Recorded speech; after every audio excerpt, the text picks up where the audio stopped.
মোহতারাম হাজিরিন, আজকে আমরা আলোচনা করব 3টি পয়েন্টের উপর।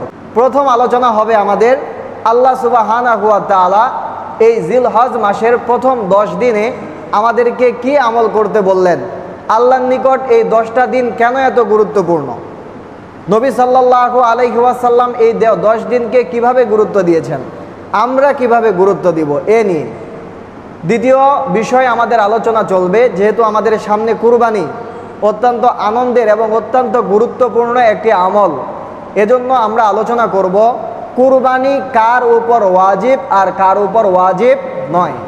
এখন কুরবানি করতে গেলে তৃতীয় নম্বর পয়েন্ট আমাদের আলোচনা করতে হবে কোন কোন পশু দ্বারা কুরবানি করতে হবে আর কোন কোন পশু দ্বারা কুরবানি করা যাবে না, কোন সুস্থ পশু না অসুস্থ পশু, কয় ভাগে কুরবানি করব, এই মাসআলাগুলো আমাদের জানার দরকার আছে না নাই। এই জন্য আলোচনার শুরু থেকে শেষ পর্যন্ত আমলের নিয়তে শুনবেন, ইনশাআল্লাহ। তৌফিক দিবেন কে? চেষ্টা করবে কে? আমরা চেষ্টা করব। আমল করবে কে? আমরা। জান্নাত দিবে কে? আল্লাহ, ইনশাআল্লাহ তাআলা। সর্বপ্রথম আমাদের আলোচনার বিষয় হলো আমাদের এই মাস হলো যুলকাদ মাস, যেটাকে আরবিতে বলা হয়েছে যুলকাদা। এই মাসের আজকে 26তম দিন। এই মাস 26তম, হয়তো 29 হবে অথবা 30 হবে। হওয়ার পরে যেই মাসটা আসছে সেই মাসের নাম হলো যুলহিজ্জা, আমরা যেটাকে বলি জিলহজ মাস। কি মাস? জিলহজ মাস। আল্লাহ তাআলা পবিত্র কালামুল্লাহর মধ্যে বলেন, ইন্না ইদ্দাতাশ শুহুরি ইনদাল্লাহি 12 শাহরান ফি কিতাবিল্লাহ ইয়াওমা খালাকাস সামাওয়াতি ওয়াল আরদ। যেদিন থেকে আল্লাহ সুবহানাহু ওয়া তাআলা আসমান জমিন সৃষ্টি করেছেন সেদিন থেকে আল্লাহ সুবহানাহু ওয়া তাআলার নিকটে মাস হলো 12টা। কয়টা মাস? 12 মাস। এই 12 মাসের মধ্যে আল্লাহ তাআলার নিকট 4টি মাস হলো সম্মানিত। কয়টি মাস? এই 4টি মাস কোন কোন মাস? এই মাস সরাসরি কোরআনের মধ্যে উল্লেখ নেই। এই মাসগুলোর ব্যাখ্যা বিশ্লেষণ করেছেন আকায়ে নামদার তাজেদারে মদিনা আহমদে মুস্তফা মুহাম্মদে মুজতবা নবী সাল্লাল্লাহু আলাইহি ওয়াসাল্লাম।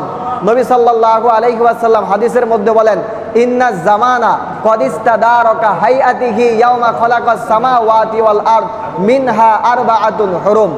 আল্লাহ নবী সাল্লাল্লাহু আলাইহি ওয়াসাল্লাম বলেন, যেদিন থেকে আসমান জমিন সৃষ্টি হয়েছে সেদিন থেকে 12টা মাস পালাক্রমে কালের আবর্তনে পরিবর্তন হয়ে আসছে। মিনহা আরবাআতুন হুরুম, এর মধ্য হতে 4টি মাস হলো সম্মানিত মাস। কয়টি মাস? এই 4টি মাস হলো সম্মানিত মাস। এই সম্মানিত মাসগুলো কি কি? আল্লাহ নবী সাল্লাল্লাহু আলাইহি ওয়াসাল্লাম বলেন, সালাসাতুন মুতাওয়ালিয়াতুন, 3টি মাস হলো লাগাতার, যুলকাদাতি ওয়া যুলহিজ্জাতি ওয়াল মুহাররম, জিলকাদ, জিলহজ আর মুহাররম, ওয়া রজব ও মুদর, মাঝখানে একটা মাস পড়ে গেছে, এই মাসটা হইল রজব মাস। তাহলে আমাদের রজব মাস শেষ, জিলকদ মাসের প্রায় শেষের দিকে চলে এসেছি। এরপরে আসলো কোন মাস? জিলহজ মাস। এই মাসের প্রথম 10 দিনের গুরুত্ব অপরিসীম। আল্লাহ তাআলা পবিত্র কালামুল্লাহর মধ্যে এই 10 দিনের কসম করেছেন। সূরা ফাজরের মধ্যে আল্লাহ তাআলা বলেন, ওয়াল ফাজর ওয়া লায়ালিন আশর। আল্লাহ সুবহানাহু ওয়া তাআলা বলেন, ওয়াল ফাজর, আমি আল্লাহ কসম করলাম ফজরের, ওয়া লায়ালিন আশর, এবং জিলহজ মাসের প্রথম 10 দিনের। এখানে লায়ালে আশর 10 দিন দ্বারা আল্লাহ তাআলা উদ্দেশ্য নিয়েছেন এবং সমস্ত মুফাসসিরিনে কেরাম মুহাক্কিকগণ তাদের মত হলো এই 10 দিন দ্বারা উদ্দেশ্য হলো 10 রাত দ্বারা উদ্দেশ্য হলো আইয়ামে জিলহজ, জিলহজ মাসের প্রথম 10 দিন, প্রথম 10 রাত। এই 10 দিন আল্লাহর কাছে কেন গুরুত্ব? পয়গম্বরে আরবি সাল্লাল্লাহু আলাইহি ওয়াসাল্লাম এর গুরুত্ব বুঝাতে গিয়ে সাহাবীদেরকে বললেন, সাহাবীদের সামনে এই 10 দিনের গুরুত্ব এবং এই 10 দিনের ফজিলত বর্ণনা করলেন। আল্লাহ নবী সাল্লাল্লাহু আলাইহি ওয়াসাল্লাম বলেন, আমিন আইয়ামিন আল আমালুস সালিহু ফিহিন্না আহাব্বু ইলাল্লাহি মিন হাযিহিল আইয়াম, ইয়ানি আইয়ামাল আশরি। আল্লাহ নবী সাল্লাল্লাহু আলাইহি ওয়াসাল্লাম বলেন, আল্লাহ তাআলার নিকট অন্যান্য দিনের চাইতে এই 10 দিনের আমলের গুরুত্ব এবং আমল আল্লাহ তাআলার নিকট অত্যন্ত পছন্দের। অর্থাৎ আইয়ামাল আশর, এই জিলহজ মাসের 10 দিনের। সাহাবায়ে কেরাম জিজ্ঞাসা করলেন, ওগো রাসূলুল্লাহ, ওগো পয়গম্বর সাল্লাল্লাহু আলাইহি ওয়াসাল্লাম, আল্লাহ তাআলার নিকট এই 10 রাতের ইবাদত, এই 10 দিনের ইবাদত আল্লাহর কাছে এত পছন্দ, এর চাইতে আরো কোনো বস্তু পছন্দীয় নিয় আছে নাকি? আল্লাহ নবী সাল্লাল্লাহু আলাইহি ওয়াসাল্লাম বললেন, না, মা মিন আইয়াম, অন্যান্য দিনের আমলের চাইতে এই 10 দিনের আমল আল্লাহর নিকট বেশি পছন্দনীয়। এখন সাহাবায়ে কেরাম জিজ্ঞাসা করলেন, ওয়ালাল জিহাদু ফি সাবিলিল্লাহ, ওগো আল্লাহর রাসূল, এই 10 দিনের আমল কি জিহাদের চাইতেও বেশি উত্তম? এই 10 দিনে আমল করলে, এই 10 দিনে বান্দা যখন নেক আমল করবে, এই আমলের গুরুত্ব, এই আমলের সওয়াব কি আল্লাহর রাস্তায় জিহাদের চাইতেও উত্তম কিনা? পয়গম্বরে আরবি সাল্লাল্লাহু আলাইহি ওয়াসাল্লাম বলেন, হ্যাঁ, আল জিহাদু ফি সাবিলিল্লাহ, আল্লাহর রাস্তায় জিহাদ করলে যতটুকু সওয়াব হয়, এই 10 দিন ইবাদত করলে আল্লাহ তাআলা ওই বান্দার আমল নামায় তার চাইতে বেশি সওয়াব দিয়ে দিবেন। বান্দা যদি এই 10 দিন 10 রাত আমল করে, এই বান্দার আমল নামায় যত সওয়াব দেওয়া হবে, আল্লাহর রাস্তায় জিহাদ করলেও এত সওয়াব দেওয়া হবে না। আল্লাহ নবী সাল্লাল্লাহু আলাইহি ওয়াসাল্লাম বলেন, হ্যাঁ, তবে যে ব্যক্তি খরাজা বিনাফসিহি ওয়া মালিহি, যে ব্যক্তি আল্লাহর রাস্তায় তার জান মাল নিয়ে বের হয়ে গেল, এবং সে ব্যক্তি সুম্মা লাম ইয়ারজি বিশাইইন, এবং সে কোনো কিছুই নিয়ে ফিরে আসলো না, অর্থাৎ যে ব্যক্তিটা আল্লাহর রাস্তায় জিহাদ করতে গিয়ে শহীদ হয়ে গেল, এই ব্যক্তির শহীদি মর্যাদা এই 10 দিনের আমলের চাইতেও বেশি। সুবহানাল্লাহ। তার মানে কোনো ব্যক্তি যদি আল্লাহর রাস্তায় জিহাদ করতে যায়, জিহাদ করতে গিয়ে জিহাদ করে গাজী হয়ে ফিরে আসে, শহীদ হয় নাই, কি হয়েছে? গাজী হয়ে এসেছে, এই গাজী বান্দার আমল নামায় যত সওয়াব হবে, এই 10 দিন 10 রাত আমল করলে আল্লাহ তাআলা তার চাইতেও বেশি সওয়াব দান করবেন কে? আল্লাহ সুবহানাহু ওয়া তাআলা। তো আল্লাহ সুবহানাহু ওয়া তাআলা আমাদের জন্য এই 10 দিনকে চমক করে দিলেন। এই জন্য এই 10 দিনে কি কি আমল করব, এই 10টা দিন কেন আমাদের কাছে এত গুরুত্বপূর্ণ? কারণ উম্মাহাতুল ইবাদত, যে নামাজ, রোজা, হজ, যাকাত, এগুলো আমাদের মূল আমল না? ইসলামের শরীয়তের মূল স্তম্ভ এগুলোকে বলা হয়। একজন মুসলমানের বাহ্যিক প্রকাশ পায় সে মুসলমান নাকি কাফের, এই মূল বিষয়গুলো দেখে লক্ষ্য করি। সেগুলো কি কি? নামাজ, রোজা, হজ, যাকাত। এই 10 দিনের মধ্যে এগুলো সব আছে। সুবহানাল্লাহ।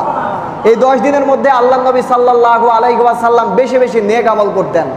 এই 10 দিনের মধ্যে আল্লাহ নবী সাল্লাল্লাহু আলাইহি ওয়াসাল্লাম বেশি বেশি নফল নামাজ পড়তেন, এবং সাহাবায়ে কেরাম রিদওয়ানুল্লাহি তাআলা আজমাইন তাদেরকেও বেশি বেশি নফল আমল করার জন্য উৎসাহিত করেছেন। এই 10 দিন আল্লাহ নবী সাল্লাল্লাহু আলাইহি ওয়াসাল্লাম নফল রোজা রাখতেন একদম ইয়াউমে আরাফা পর্যন্ত। তবে কুরবানির দিন 10ম দিন, জিলহজ মাসের 10 তারিখে কুরবানি ঈদ, ওই কুরবানির দিনে রোজা রাখা হারাম। কুরবানির দিনে রোজা রাখা কি হারাম। তো এই 10 দিন আল্লাহ নবী সাল্লাল্লাহু আলাইহি ওয়াসাল্লাম লাগাতার 9 দিন রোজা রাখতেন। এমনকি হাদিসের মধ্যে এসেছে, সিয়ামু ইয়াউমি আরাফা আহতাসিবু ইলাল্লাহি আইয়ুকাফিরাস সানাতাল্লাতী ক্বাবলা, যে ব্যক্তি আরাফার দিনে রোজা রাখবে, আল্লাহ সুবহানাহু ওয়া তাআলা ওই ব্যক্তির আমলনামা থেকে 1 বছরের গুনাহ ক্ষমা করে দিবেন।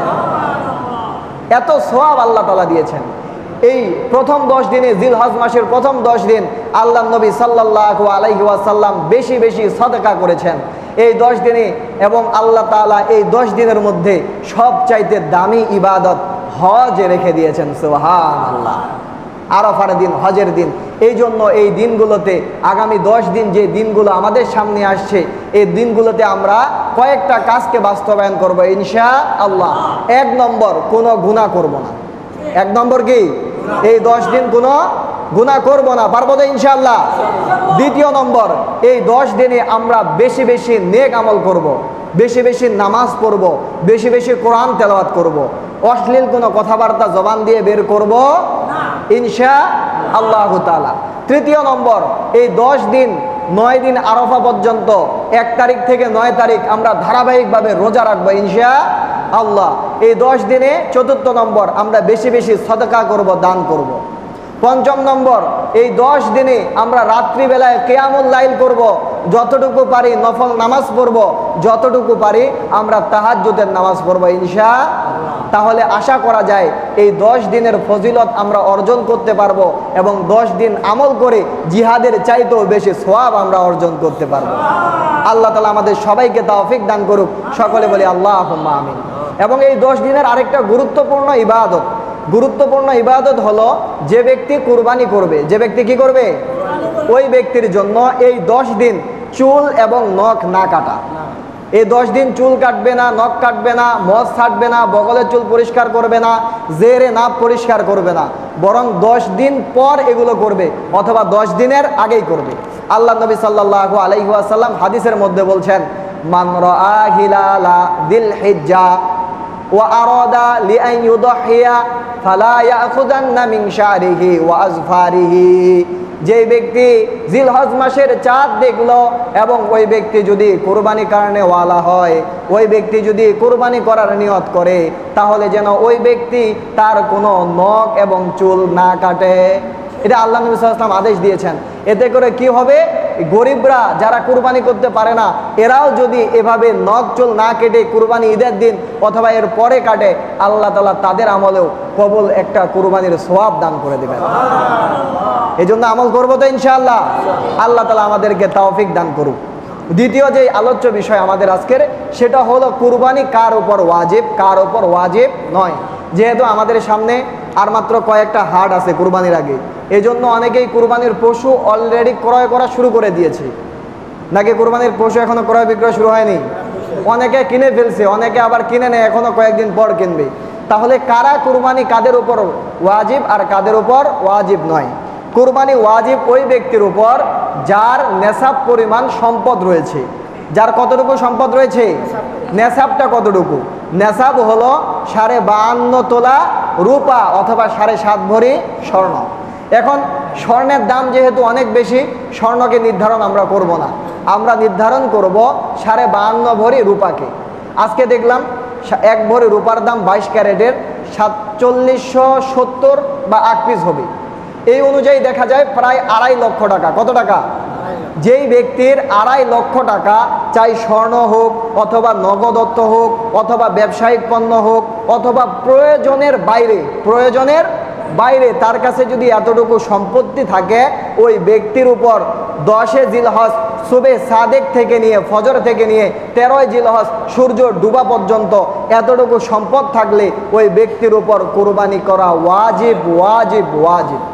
এখন ওই ব্যক্তি যদি কুরবানি না করে, আল্লাহ নবী সাল্লাল্লাহু আলাইহি ওয়াসাল্লাম বললেন, মান কানা লাহু মা ওয়াজাদা সাআতান লিআই ইউদহিয়া ফালা ইউদহি ফালা ইয়াকরাবান্না মুসাল্লানা। যেই ব্যক্তির সম্পদ আছে, যেই ব্যক্তি কুরবানি করা যার উপর ওয়াজিব, ওই ব্যক্তি যদি কুরবানি না করে, সে যেন ঈদগাহে না যায়, সে যেন আমার ঈদগাহে না আসে, কারণ তার জন্য ঈদ না। যে ব্যক্তির উপর কুরবানি ওয়াজিব এবং কুরবানি করলো, তার জন্যই ঈদ। এখন দেখা যায় আমাদের সমাজের মধ্যে 2টা পরিবার বসবাস করে, বড় ভাই ছোট ভাই একই বাড়িতে থাকে, কিন্তু রান্নাঘর ভিন্ন। আছে না নাই? আছে না নাই? এখন 2 ভাই মিলে বললো যে, আচ্ছা ভাই, তাহলে আমাদের বাপ বেঁচে আছে, তুই দে 10,000, আমি দিই 10,000, দুইজনে 20,000 টাকা দিয়ে বাবার নামে একটা কুরবানি দিই। অথচ 2 ভাইয়ের উপর কুরবানি ওয়াজিব, কিন্তু 2 ভাই কুরবানি না করে বাবার নামে চালাকি করে 1 ভাগে কুরবানি ঢুকাই দিছি। ওই যে 1 ভাগে কুরবানি ঢুকাবে, কারও কুরবানি হবে না। একটা গরুর মধ্যে কুরবানি করতে পারে কয়জন? আর একটা ছাগল, দুম্বা, ভেড়ার মধ্যে কয়জন? 1 জন। ছাগল, দুম্বা, ভেড়া এগুলোর বয়স হতে হবে 1 বছর। কয় বছর? আর গরু, মহিষ এগুলোর বয়স হইতে হবে 2 বছর। কয় বছর? কেউ যদি উট কুরবানি করতে চায়, উটের বয়স হইতে হবে 5 বছর। কয় বছর? 5 বছর। এখন যারা কুরবানি দিবেন, এদের মধ্য থেকে বললাম কারো উপর কুরবানি ওয়াজিব, কারো উপর কুরবানি ওয়াজিব নয়। যারা নেশাব পরিমাণ সম্পদের মালিক, আপনার সম্পদকে আপনি একটু হিসাব করবেন, মাথাটা ঠান্ডা করে হিসাব করে দেখবেন, আপনার সম্পদ যদি প্রায় 2.5 লক্ষ টাকার 8 পিস হয়, তাহলে আপনার উপর কুরবানি করা কি হয়ে গেছে? ওয়াজিব হয়ে গেছে। এখন আপনার উপর কুরবানি করা ওয়াজিব। আপনি একটা কুরবানির পশু ক্রয় করেছেন, ওইটা আপনি কুরবানি করবেন। আরেকজন গরিব ব্যক্তি যার উপর কুরবানি ওয়াজিব হয় নাই, সেও শখ করে কুরবানির একটা পশু ক্রয় করে নিয়ে আসছে। কুরবানির দিন আসে বলতেছে, আমার উপর তো কুরবানি ওয়াজিব না, ছাগলটা তাহলে বিক্রি করে দিই। বিক্রি করা যাবে যেহেতু ক্রয় করছে তার উপর কুরবানি ওয়াজিব হয়ে গেছে, তাকেও এখন কুরবানি করতে হবে। এখন যেহেতু আমরা পশুটা ক্রয় করব, এই পশু ক্রয় করার ক্ষেত্রে আমরা দুইটা কাজ করি। একটা হইল নিজে একক কুরবানি করব, হয়তো গরু অথবা ছাগল অথবা উট, অথবা আমরা যৌথ কুরবানি করব গরু অথবা মহিষ অথবা উটের মধ্যে। যদি আমরা গরু মহিষ উটের মধ্যে কুরবানি করি তাহলে গরু মহিষ উটের মধ্যে 7টা পর্যন্ত ভাগ দেওয়া যাবে। কয় ভাগ? জোরে বলেন কয় ভাগ? 7 ভাগ। কেউ যদি বলে যে আমরা 3 জন মিলে 3 90,000 টাকা দিয়ে একটা গরু কুরবানি করি, হবে, কোনো সমস্যা? 3 ভাগেও কুরবানি হবে।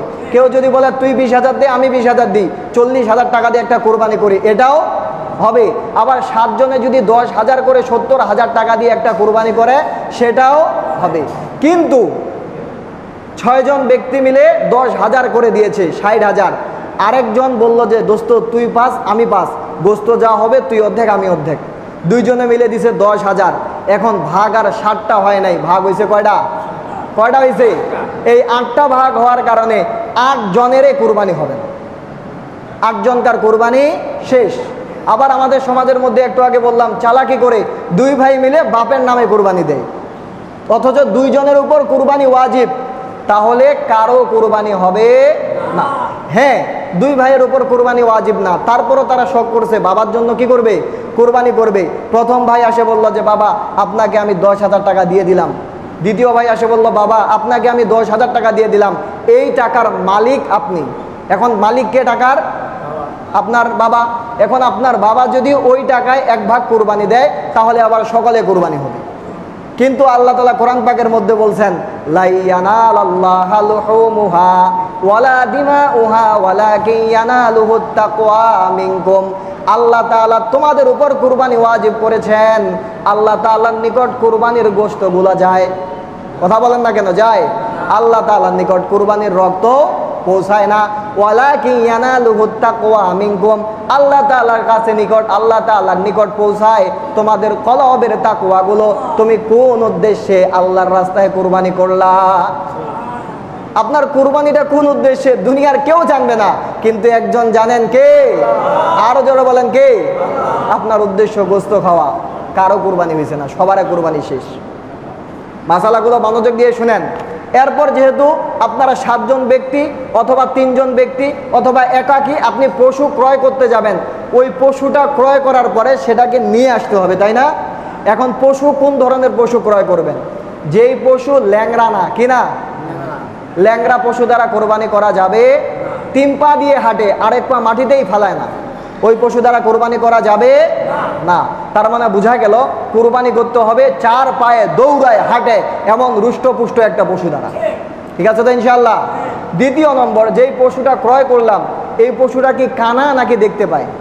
এটা কি দেখতে পায় নাকি অন্ধ? এটা আমাদেরকে লক্ষ্য করতে হবে। যদি একটা চোখ অন্ধ হয় অথবা 2টা চোখ অন্ধ হয় তাহলে এই পশু দ্বারা কোরবানি করা যাবে? জোরে বলেন যাবে? অন্ধ পশু দ্বারা কোরবানি করা যাবে? কোরবানি করা যাবে না। তৃতীয় নম্বর, যে পশুটা আপনি কোরবানি করবেন ওই পশুটার দাঁত নাই, পকলা, আমাদের ভাষায় কি বলে? দাঁত নাই, এটার দাঁত উঠে গেছে, এমন দাঁত উঠে গেছে ওটা ঘাসও চাবাইতে পারে না। হ্যাঁ, 2-1টা দাঁত উঠে গেছে, ঘাস চাবাই খাইতে পারে, সব কিছুই ঠিকঠাক। আমাদের এখানে কি কত মুরব্বী নাই দাঁতটা উঠে গেছে, 2-1টা আছে না নাই? হাড্ডি টাড্ডি চাবাইতে পারেন না নাই? হ্যাঁ, হাড্ডিও ঠিক চাবায়, একবারে টান দেয়, কিন্তু দেখেন 2টা দাঁত নাই, 3টা দাঁত নাই। তো এরকম কিছু গরু আছে যেগুলোর 1-2টা দাঁত হয়তো নাই, কিন্তু ঠিক ঘাস চাবাই খাইতে পারে, এই গরু দ্বারা কোরবানি করা জায়েজ। আর যেই গরুর একটা দাঁতও নাই ওই গরু ক্রয় করবেন না, কারণ ওই গরু দ্বারা কোরবানি করা জায়েজ হবে। মাসালা দেন না কেন? জায়েজ হবে। এখন কোরবানির জন্য আপনি গরুটা ক্রয় করলেন, দেখলেন গরুটার বাহ্যিক সৌন্দর্যের মধ্যে চুলকানি। এখন একটা রোগ বাইরেছে না, লাম্পি ভাইরাস না কি ভাইরাস বলে, হ্যাঁ, এই ধরনের গরু কোরবানি করা জায়েজ নাই। আবার যেই গরুটা চুলকানি হয়েছে, চুলকাইতে চুলকাইতে দেখা যায় ভিতরে মাংসটা পর্যন্ত দেখা যায়, অনেক জায়গায় ছেদা ছেদা হয়ে গেছে, ওই পশু দ্বারাও কোরবানি করা যাবে না। আবার যেই পশুর লেজটা কাটা, লেজ কি কাটা, অর্ধেকের 3 ভাগের 2 ভাগ কাটা, 3 ভাগের 2 ভাগ, 3 ভাগের 1 ভাগ কাটা, 3 ভাগের 1 ভাগ কাটা, ওই পশু দ্বারা কোরবানি করা যাবে না। হ্যাঁ, 3 ভাগের 1 ভাগ যদি কাটা হয়, 2 ভাগই যদি ভালো থাকে তাহলে ওই পশু দ্বারা কোরবানি করা যাবে। এখন পশুর উপরে শিংগুলাতে আমরা আসি। কতগুলো পশু আছে যেগুলোর জন্ম থেকে শিং নাই, যেগুলোর জন্ম থেকে কি নাই, শিং নাই, ওই পশু দ্বারা কোরবানি করা জায়েজ আছে, যেটা জন্ম থেকে শিং নাই। হ্যাঁ, জন্মের পরে শিং গজাইছে কিন্তু মারামারি করতে যায়, আবার ওই মাটিতে ঢিস দিতে যায়, শিং ভাঙ্গে গেছে। এখন ভাঙ্গে যাওয়ার পরিমাণ কতটুকু? ভাঙ্গে যদি অর্ধেক যায় অথবা অর্ধেকের বেশি যায়, তাহলে ওই পশু দ্বারা কোরবানি করা যাবে না, যাবে না, যাবে না। আর যদি অর্ধেকের কম ভাঙ্গে, অল্প পরিমাণ ভাঙছে, তাহলে ওই পশু দ্বারা কোরবানি করা যাবে। এখন আমরা আসি কোরবানির পশুর কানটা কেমন হবে।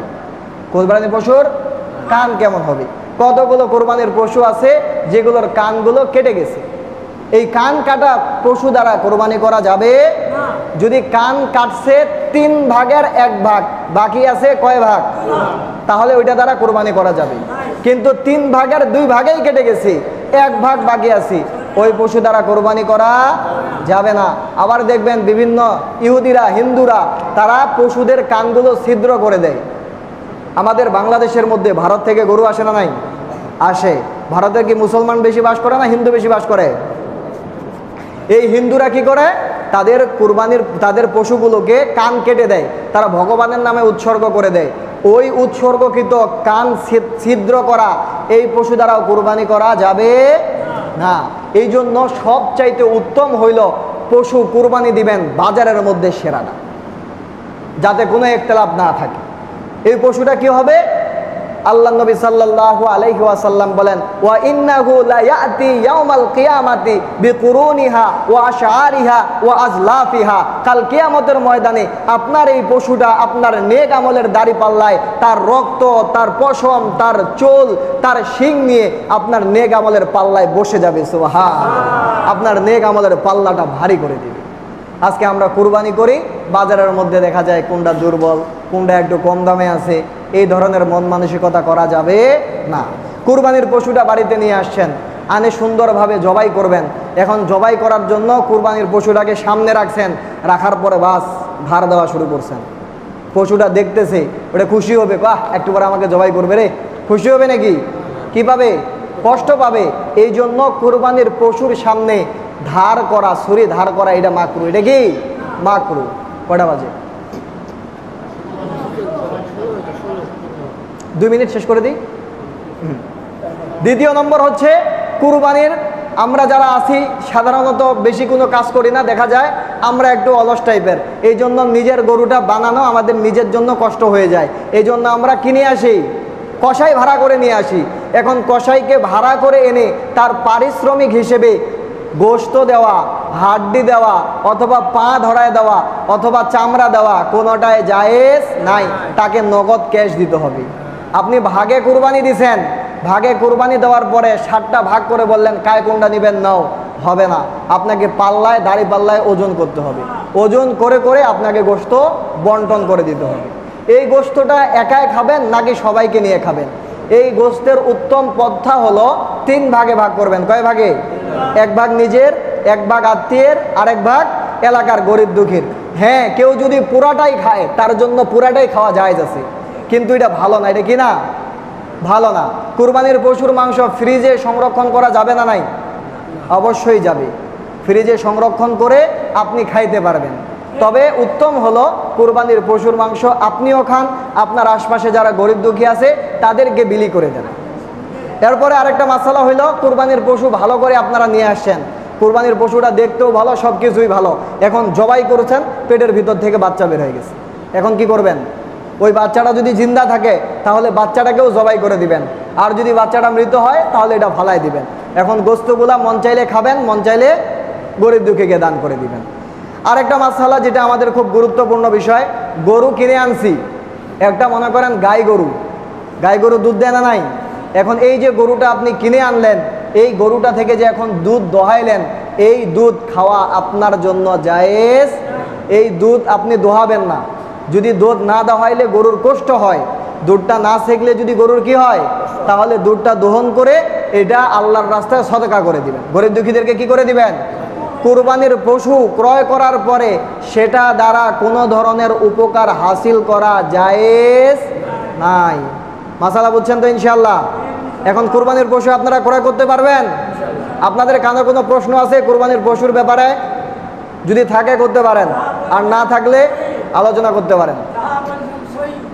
আলহামদুলিল্লাহ, ইনশাআল্লাহ আমরা এই মাসালাগুলোর প্রতি খেয়াল রেখে আমাদের কুরবানির পশুগুলো ক্রয় করব। আল্লাহ তাআলা আমাদের সবাইকে তৌফিক দান করুক। সকলে বলি আল্লাহুম্মা আমিন। আমরা আগামী সপ্তাহে আলোচনা করব কুরবানির ফজিলত।